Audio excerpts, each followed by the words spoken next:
कई दिनों से एक बात चल रही है कि सरकार अपनी सारी सरकारी कंपनियों को प्राइवेट करने जा रही है। आपने भी ये बात कहीं ना कहीं किसी ना किसी से सुनी होगी। तो क्या सच में ऐसा होने जा रहा है? सरकार अपनी कंपनियों को प्राइवेट करने जा रही है? चलिए हम जानते हैं इसके बारे में इस वीडियो के जरिए।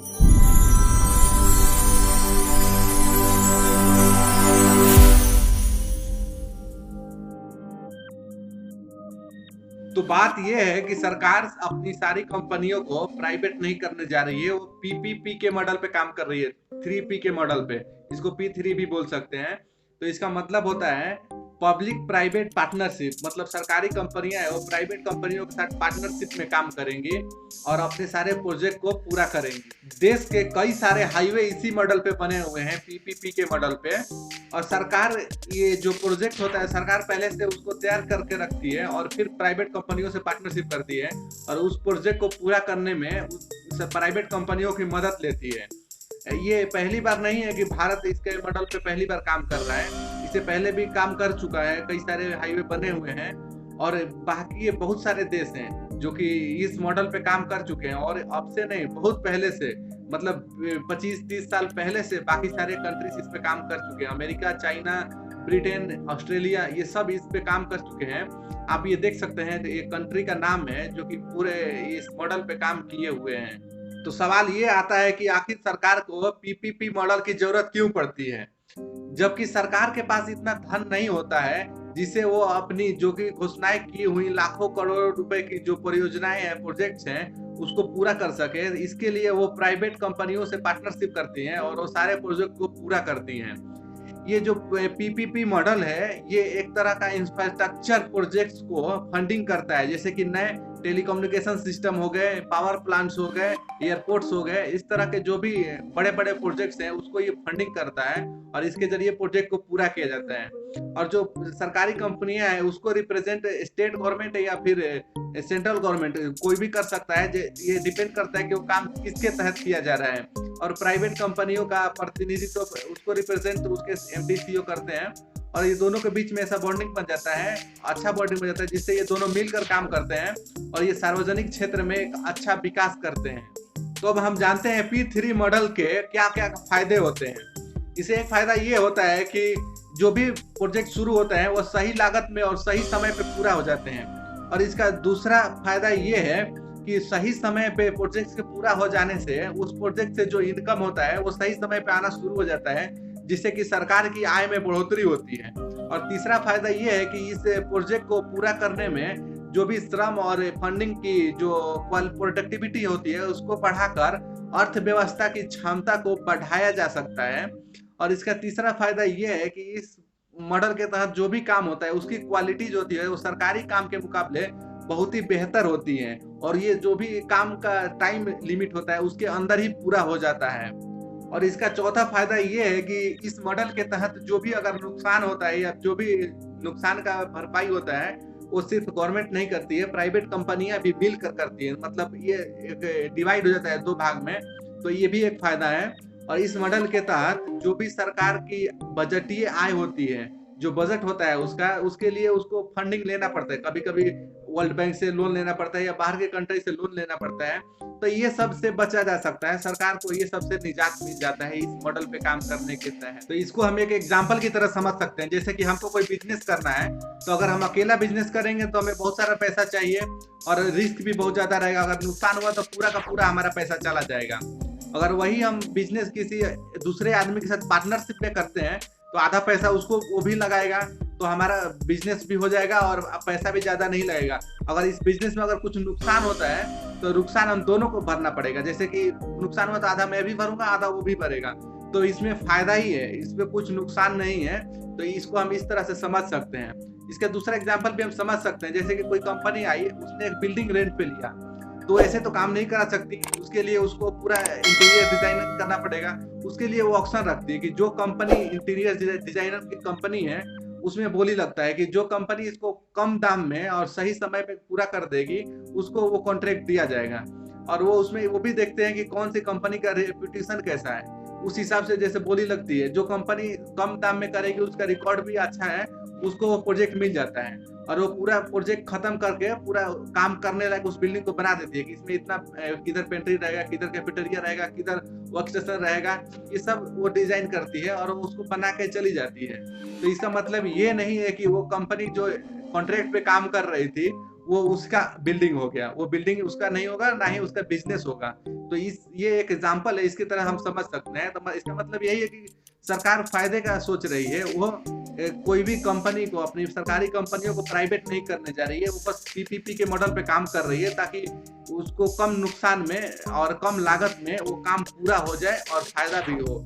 इसमें हमारा ही फायदा है। अब आपने रेलवे के बारे में भी सुना होगा कि रेलवे भी प्राइवेट होने जा रहा है, तो ऐसा कुछ नहीं है, रेलवे प्राइवेट नहीं हो रहा है, उसको भी पीपीपी के मॉडल पे काम में लिया जा रहा है। तो अब देखना यह है कि मोदी सरकार के इस कदम से ये रेलवे का उत्थान हो पाता है कि वो जस का तस रह जाता है, ये तो देखने वाली बात है। ये तो काम पूरा होने के बाद ही पता चलेगा।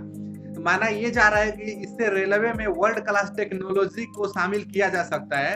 इससे न सिर्फ रेलवे के आधुनिकीकरण में मदद मिलेगी, बल्कि इससे रेलवे इंफ्रास्ट्रक्चर को बेहतर विकास हो सकता है।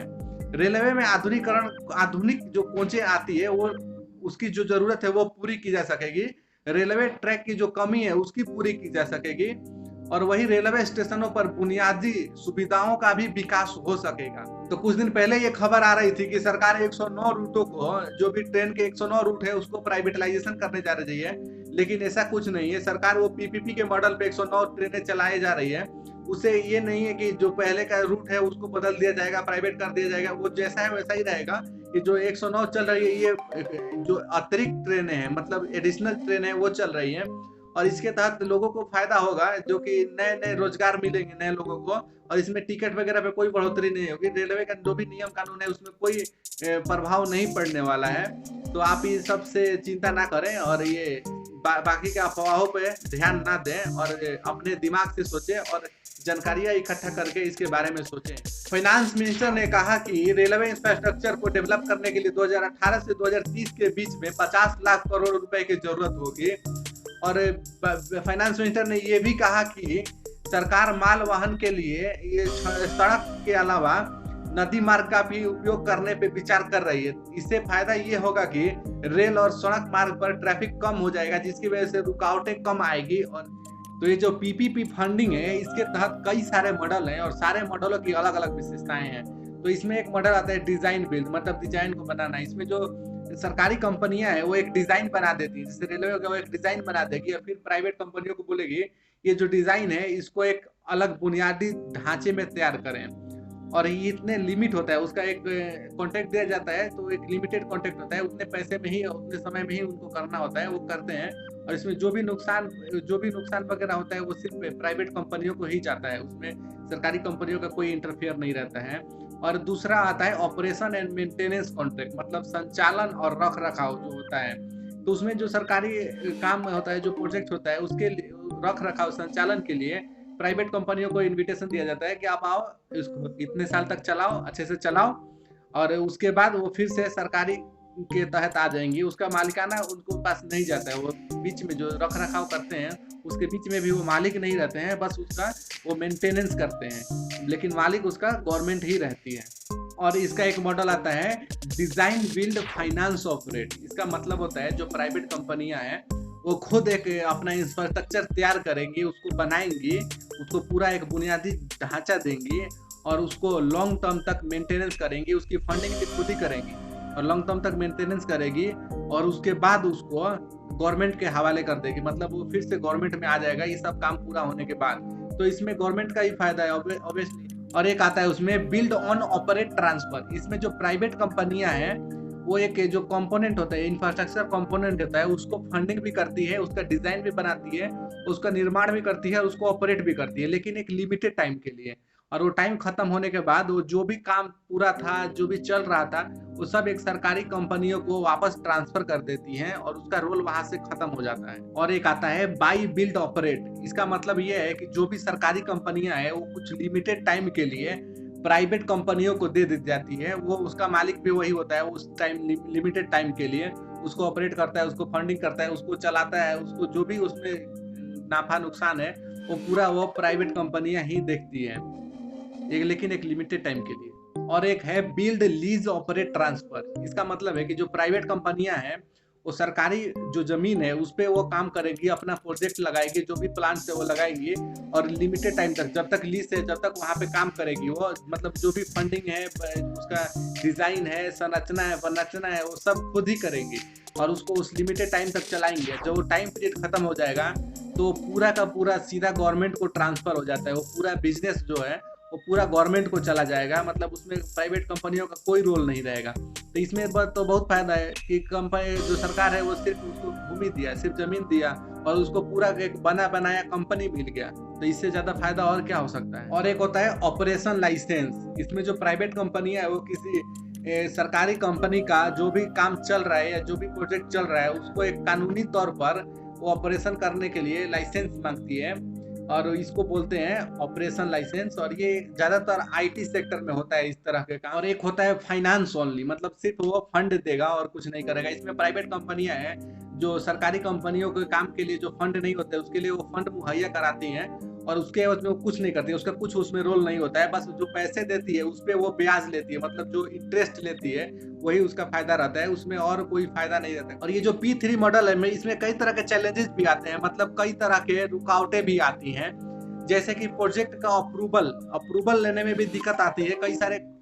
अप्रूवल नहीं मिल पाते, कभी प्रदूषण मतलब पोल्यूशन का सर्टिफिकेट नहीं मिलेगा तो वहाँ बनाने के लिए नई सर्टिफिकेट नहीं मिलेगा। कई सारे आ जाते हैं वहाँ पे धरना करने के लिए कि ये जमीन पे कुछ प्रोजेक्ट नहीं चलेगा। ये सब इस तरह का प्रॉब्लम आता है। और दूसरा प्रॉब्लम आता है कि जो लैंड भूमि अधिग्रहण होता है उसमें कई सारे होते हैं कि जमीन लेने के लिए कुछ लोग बोलते हैं कि हम जमीन बेचेंगे और कुछ लोग बोलते हैं कि हम ये जमीन नहीं बेचेंगे। तो इसमें भी एक प्रॉब्लम आता है, ये तरह का प्रॉब्लम है। ये सरकार इसमें हस्तक्षेप करती है और उसको भूमि अधिग्रहण के तहत उस जमीन को लिया जाता है और जो जमीन वाले होते हैं उनको पैसा दिया जाता है। ये एक तरह का प्रॉब्लम आता है इसमें। और इसमें एक और प्रॉब्लम आता है कि वो जो फंड जमा किया गया है, मतलब 2018 में जो फंड जमा किया गया है और काम 2020 में होना है, तो दोनों का डिफरेंस हो जाता है। जो 2018 में जितना फंड था उसका वैल्यू 2020 में बढ़ जाएगा, मतलब सेम वैल्यू नहीं रहेगा। ये एक तरह का प्रॉब्लम रहता है इस तरह के कामों में, जबकि प्रोजेक्ट पूरा नहीं हो पाते हैं। और एक और इसमें आता है कि जो पीपीए फॉर्मेट में जो कि डिजाइन किया गया है, जो ड्रॉप बैक बनाया गया है और उसके हिसाब से जमीन नहीं मिल पाता है या फिर उसके हिसाब से वहाँ कानून काम नहीं कर पाता है, स्टेट गवर्नमेंट का कुछ और कानून होता है। ये एक तरह का प्रॉब्लम है जिसमें ये पीपीपी मॉडल में फेस करने को मिलता है। और एक दूसरा रहता है जो कि पॉलिसी पैरालाइज, मतलब जैसे कि 2010 से 11 और 2013 से 14 में जैसे हुआ था, वो गवर्नमेंट मेजोरिटी में नहीं रहती है तो ज्यादा प्रॉब्लम होता है। एक बोलेंगे कि मैं करने नहीं दूंगा, दूसरा बोलेंगे कि करो, और इस बीच में वो प्रोजेक्ट फंस जाता है। मतलब यही होता है, मेजोरिटी के गवर्नमेंट में ये सब प्रॉब्लम नहीं होता है। और एक और होता है कि जो कि इकोनॉमिक ग्रोथ रेट, जब इकोनॉमिक अच्छे से नहीं बढ़ पाती है तब इस तरह के प्रोजेक्ट फंस जाते हैं, क्योंकि उनको फंडिंग अच्छे से नहीं मिल पाती है। ग्लोबली या फिर डोमेस्टिक जो भी इकोनॉमिक क्लासेस होते हैं, जैसे कि अभी हुआ है ये पेंडेमिक के टाइम में, तो इस टाइम पे जो भी प्रोजेक्ट इस टाइप के होते हैं वो ज़्यादातर फंस जाते हैं। तो यही था पीपीपी। अब आप इसके बारे में क्या राय रखते हैं, इसको एक कमेंट करके बताएं। प्रणाम, नमस्कार।